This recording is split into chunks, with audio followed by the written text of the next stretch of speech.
સુરતના લીંબાયત વિસ્તારમાં મીઠી ખાડી પાસે આવેલ રમાબાઈ ચોક પાસે રહેતા સૈયદ અલ્લા રખાને તેની પત્ની દ્વારા ખોટા કેસમાં ફસાવી દેવાની ધાકધમકી આપી અવારનવાર સૈયદ અલ્લા રખાને માનસિક ત્રાસ આપતી હોવાથી પત્નીના ત્રાસથી કંટાળી આખરે યુવકે એસિડ પી મોતને વહાલું કરવાનો પ્રયાસ કર્યો।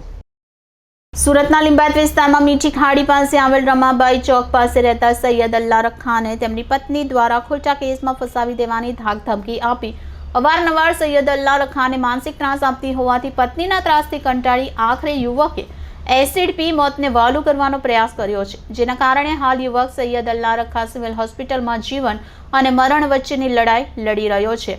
તેમજ યુવકને બે નાના માસૂમ બાળકો પણ હોવાથી માસૂમ બાળકોના ભવિષ્યની ચિંતા વ્યક્ત કરતા યુવક સૈયદ અલ્લા રખાની માતાએ યોગ્ય ન્યાય માટે સુરત પોલીસ કમિશનર કચેરીના દરવાજા ખટખટાવ્યા છે। લીંબાયત મીઠી ખાડી વિસ્તારમાં રમાબાઈ ચોક ખાતે રહેતા સૈયદ અલ્લા રખાના લગ્ન થોડા વર્ષ અગાઉ સાહિસ્તા સાથે બંને પરિવારની મરજીથી કરવામાં આવ્યા હતા।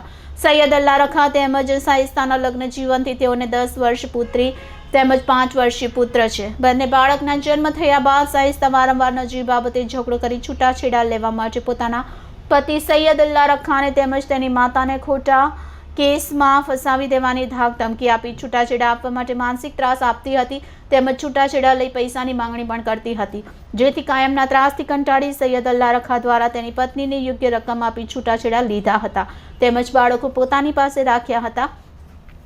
ત્યારબાદ થોડા સમય બાદ ફરી સાહિસ્તાએ તેના પતિ સાથે રહેવાનું કહી યુવક સૈયદ અલ્લા રખાને લઈ અલગ રહેતી હતી, જ્યાં તેને ફરી અન્ય યુવક કમરો સાથે પ્રેમ સંબંધ હોવાનું તેના પતિ સૈયદ અલ્લા રખાને જણાવી વારંવાર પૈસાની માંગણી કરતી હતી તેમજ જો તેની માંગણી નહીં પૂરી કરશે તો યુવકને ખોટા કેસમાં ફસાવી દેવાની ધમકીઓ આપી માનસિક ત્રાસ આપતી હોવાનું યુવકની માતા ગુલશન ગરાના દ્વારા આક્ષેપ કરવામાં આવી રહ્યા છે। વધુમાં યુવકની માતાએ જણાવ્યું કે મારા પુત્રને લઈ અલગ રહેતી તેની પત્ની મારા પુત્રને વારંવાર માનસિક ત્રાસ આપી પોતાના પ્રેમી પાસેથી ધમકીઓ આપતી હોવાને કારણે માનસિક તણાવમાં આવી યુવક સૈયદ અલ્લા રખાએ એસિડ પી લઈ જીવન ટૂંકાવવાનો પ્રયાસ કર્યો હતો, જેની જાણ યુવકની માતાને થતાં તેઓ તાત્કાલિક યુવકને સિવિલ હોસ્પિટલમાં સારવાર અર્થે લઈ આવ્યા હતા, જ્યાં હાલ યુવકની હાલત ગંભીર હોવાનું તબીબો દ્વારા જાણવા મળ્યું છે। તો પોતાની માતાએ પિતા સાથે ઝઘડો કરી એસિડ પીવડાવ્યું હોવાનું 5 વર્ષના માસૂમ બાળક દ્વારા જણાવવામાં આવ્યું છે। હાલ આ મામલે યુવકની માતા દ્વારા યોગ્ય न्याय मांगनी साथ सूरत पुलिस कमिश्नर ने आवेदन पत्र आपवामां आव्युं छे। मेरा नाम गुलशन घराना है। कहाँ रहने का? मीठी खाड़ी लिंबायत रमाबाई चौक गली नंबर 8।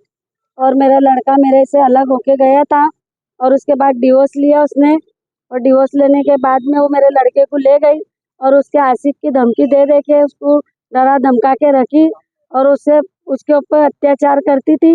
और मेरे लड़के ने उसके आशिक की वजह से और उसकी वजह से उसने पिलाई है या खुद पिया है, पर उसको मानसिक टॉर्चर बहुत था। तो मेरा लड़का जिंदगी और मौत के बीच सिविल में मानसिक टॉर्चर कर रहे थे। पैसा चाहिए था उसको 20-25 हजार वापरने का चाहिए उसको महीने का। मेरा लड़का इतना कमाता नहीं है, 12-13 हजार रुपये कमाता है और ब्याज से उठा उठा के उसको उसकी रकम पूरी करके उसको देता था। अब वो ब्याज वाले उसको परेशान कर रहे, तो मुद्दल भी उसको देने नहीं दे रही, ब्याज भी नहीं देने दे रही।